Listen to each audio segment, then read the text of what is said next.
Some of you might have been wondering what I was going to say about the Trump-Biden debacle.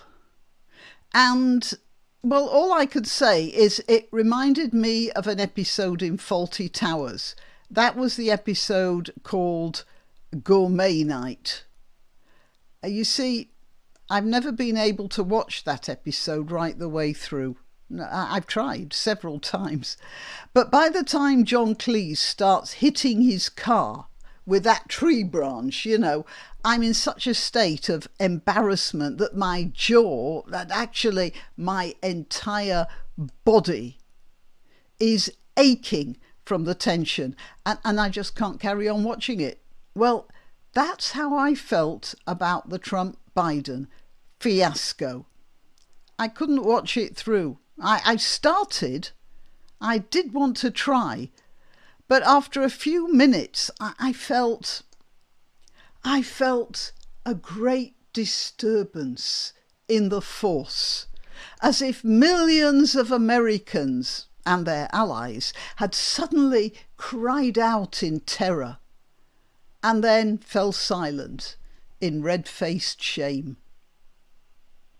Yep. That was a terrible feeling. And I'm Granniopteryx. I'm on YouTube, Rumble, BitChute and Minds.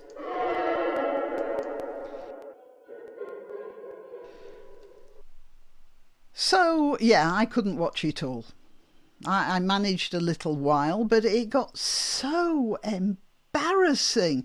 And I couldn't understand half of what Biden was saying a lot of the time either, so I just gave up. And so what I'm going to say about that whole thing was that I want to extend my admiration to everyone else who was there. Donald Trump, certainly, he stood there in a frozen pose as if he was actually making sense of what Biden was saying. And the two moderators, well, little as I have respect for those sorts of people, I do have to admire their self-control. They stuck with it manfully, or personfully, pretending that nothing was wrong and this was a perfectly normal presidential debate.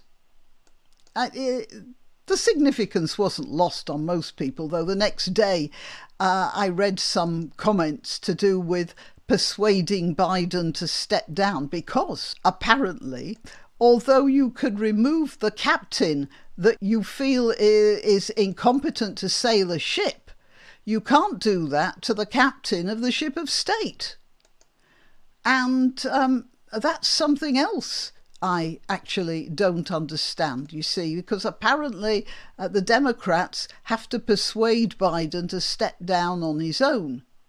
And, well, the Democrats have been up to now pretty good at doing away with inconvenient people. So how come Biden is still even around?